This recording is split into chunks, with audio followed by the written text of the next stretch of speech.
What's happening, knowledge seekers? Trumpeter Bobby Spellman here. And if you're searching for that one hidden gem of knowledge, that one obscure crumb of wisdom, that one technique, mindset, device, or carefully guarded secret that will propel your trumpet playing to unimaginable new heights instantaneously, then stick around for this dramatic episode of Trumpet with Bob. All right, I'm going to tell you the secret. Come a little bit closer. Come a little bit closer. A little closer. All right, stop. That's way too close. Back up. All right, perfect. There is no secret. Yep, that's it. That's the secret. There is no one secret. It's the eternal paradox of playing the trumpet. Now, are there certain techniques that you can discover that will allow you to make breakthroughs in your playing? Yeah, for sure. Are there certain approaches that you can take to practicing that will foster consistent improvement? 100%. But if you're searching through YouTube for that one secret gem of knowledge that will propel you effortlessly to new heights as a trumpet player, and you see a title like this one that's got a bunch of capitalized words in there promising instantaneous success with one secret, you might be dealing with a snake oil salesman. In fact, if there was one secret that allowed everybody to play the trumpet effortlessly, you would already know what it was, because we would literally all be doing it.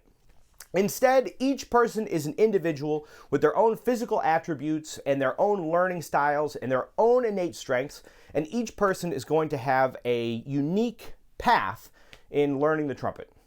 That said, I've taught hundreds of students over the last 18 or so years of teaching trumpet, and there are certain trends that I've noticed in my students who have had the most success with the instrument and made the most progress. So, in exchange for tricking you into this paradoxical ruse, I will give you 5 things that I think you need that will actually make you a better trumpet player today. All right, first thing that you need to become a better trumpet player right away is consistency. Now, I'm putting this as number 1 because I think it may be the most important on the list. And it is the trait that I most notice in my students who make the most progress. Now, it's important to just have the horn on your face, but if you're trying to cram in all your practice hours on one day of the week, you're going to have a really hard time. Playing the trumpet is a lot like being an athlete, and you have to dedicate consistent practice to the instrument in order to feel comfortable on it and in order to make improvements. So my recommendation is to set a standard and set a goal for yourself where you can practice a certain amount per day. Doesn't have to be all 7 days of the week, but you want to try to come up with a consistent schedule. That's going to be different for everybody. Different people are going to have different amounts of time to dedicate to the instrument, and we're all human beings first and musicians second or third or wherever that falls in your life. And it's not always possible to maintain the same schedule every week. But if you set that goal for yourself and you try to maintain a consistent practice schedule, you are sure to find substantial improvement. All right, second thing you need is patience. Patience is very important for playing the trumpet. I don't know if I've talked about this much on this channel, but every one of these trumpet exercises requires a certain meticulous attention to detail, and it requires oftentimes that we slow ourselves down and really nail the exercise in such a way that we're practicing correctly, so that then when you have to use it in a musical setting or when you're speeding the exercise up, you're already setting yourself up with strong foundations. So if you're working on a challenging technical exercise, be patient with yourself. Sometimes it takes a long time to improve, right? Whether it be dexterity exercises, technical things, or whether it be flexibilities and endurance and range. It can take a long time to make these improvements, and sometimes the improvements will seem to take forever, and then suddenly you'll feel better about what you're doing, and you never know when that's going to come. So really try to be patient with yourself. Do everything as slowly as you need to in order to be really accurate with what you're playing, whether that be exercises or whether that be music, and don't get too frustrated with yourself if you're not making the improvements that you want to in a short period of time. Because as long as you're consistent and you're patient with yourself, you will be making that progress, and before long, you'll achieve the goals that you're setting out for yourself. All right, third thing that I think you need in order to make substantial improvements as a trumpet player is observation, and in particular, observation of yourself. Self-exploration and experimentation. Once again, not to sound like a broken record, but every individual is different, and there are going to be different ways that you might approach a certain exercise or a certain technique on the instrument that will be helpful for you that may not have been obvious to other people. So one thing that I think is important is listen to your teachers, or listen to check out the books that you're working on, the various etude books or whatnot, YouTube videos, wherever you find your information, and try different things out, but really listen to your body. That's what I mean by observing. You want to really check out what works for you, listen closely to the way that you're playing, and really try to find those techniques that work for you, because sometimes it's hard to describe the specifics of what's going on in your body when you're playing the trumpet and when you're getting these techniques right. But if you play around with different ideas and different techniques, then you may find that that one idea works for you, and when it clicks, that'll propel you to new heights.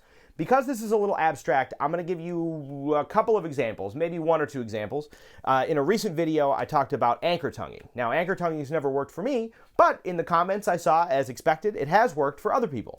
So you might want to, if you're searching around for different ideas, if you're working on your range and your articulation, and you happen across some information on anchor tonguing, try it out and then listen to your body. And maybe one way will work for you, or maybe it won't work at all and you move on and try something else. One thing that was very helpful for me, I talked about a little bit, I don't know if I got into the details of it on my doodle tonguing video. As I learned doodle tonguing, everybody was teaching me doodle tonguing, doodle doodle doodle doodle doodle doodle doodle. But what I found worked for me is to start with the d part of the doodle. Once I got that, the whole thing opened up and I was able to do it. It just took some experimentation and some observation of myself, some self-awareness. And when I found what worked, I stuck to it and then went back to the consistency and patience part of the list. And those help me out a lot. So really listen to your own body, listen to yourself, try different things out, and really try to observe yourself and make note of what works for you. All right, fourth thing that you need to do in order to become a better trumpet player today is to listen to great trumpet players. You need to listen to the masters of the instrument and your favorite trumpet players in order to get a sense of the musical possibilities, the possibilities of tone, and to gain inspiration from your heroes. I find that the thing that propels me forward more than anything and drives me to become a better trumpet player is listening to my heroes and listening to the possibilities on the instrument and gaining that inspiration and excitement from other people's playing. So, if you're sitting around practicing exercises by yourself, but you haven't checked out other trumpet players in a little while, go out and search for some music and really dig in, because that may be just the thing you need to inspire you to continue to practice and to make improvements. All right, my fifth tip for becoming a better trumpet player is to have fun with it. And I keep telling my students this, and I don't know if everybody believes me, because sometimes these trumpet exercises and whatnot can be very tedious. But the truth of the matter is if you can find ways of having fun with playing, then you're going to be more compelled to actually sit down and do the work. Now, I'm the kind of person that has fun trying to work out these minute details in various exercises, and I can really zone in and try to have fun with it. Sometimes it takes a little while to get there, but the goal is to try to be kind of zen and hang out and just have fun with the exercises. Be patient with yourself. Don't give yourself too hard a time. Once again, but really try to find the joy in the repetition of the exercises and trying different things out. As importantly, play music that you like to play. If you're into jazz music, learn some jazz tunes. Learn, standards and try to improvise. If you're really into classical music, get some various etudes or some classic trumpet repertoire and sit down and learn the music that you like. Try to have fun with it. The goal is to be able to enjoy the process itself.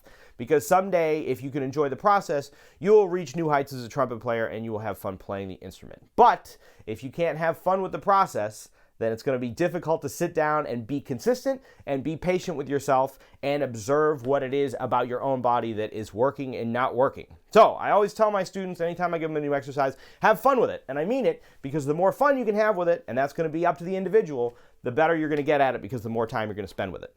All right, gang, and there you have it. There is no one secret. I'm sorry I tricked you into this ruse, but you got to know it. You got to know that if you're searching for that one secret gem of knowledge that's going to help you, you're not going to find it. So my recommendation is get off of YouTube and go practice. Go listen to some music. Go play with other people. Have some fun. Work on the trumpet. If you're always searching for that one thing that's going to fix your problems, you may not be doing the actual thing that's going to fix your problems, which is just having the trumpet on your face and trying different things out. All right, gang, if you like that video, give us a like, subscribe to the channel. You can find some other videos and transcriptions and whatnot on our Patreon page. Big thanks to everybody who's subscribed to the Patreon to help us out making these videos. It means a lot.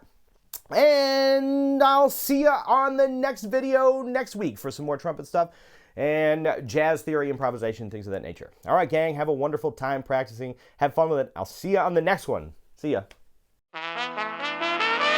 You know what, actually I'm going to add one more thing. If there is one secret to quickly becoming a better trumpet player, it may be having the right teacher. It may be having a good teacher who can guide you through the steps that you need to take and can identify what you need as an individual in order to achieve your goals as a trumpet player. So there may be one little secret, not a real secret, but maybe a help anyway, is to find yourself a great teacher who can help you out with what you need as an individual. All right, that's all I got for you, and we're out. All right, friends, thanks so much for checking out this video. We hope it helps in your quest for the majesty of musical self-expression. If you like what we're doing here, you can give this video a like and subscribe to the channel for more videos like this one. And if you'd like to support the creation of new videos like this, you can become a subscriber on our Patreon page at patreon.com/Ridgewood School of Music. There, subscribers will have access to more in-depth follow-up videos, as well as solo transcriptions, various musical exercises, and all kinds of fun stuff. If you'd like to follow me on my musical adventures, you can find me on Instagram at Bob Spellman, and you can follow the Ridgewood School of Music's other social media pages by following the links in the description below. The Ridgewood School of Music is currently accepting new students online or in person in the New York City area. If you're interested in lessons, you can find us at www.ridgewoodschoolofmusic.com, or you can send us an email at ridgewoodschoolofmusic@gmail.com, and we can set you up with a great teacher for the instrument and the style of music that you're interested in studying. All right, gang, well, have a wonderful time practicing, and we'll catch you on the next one. See ya.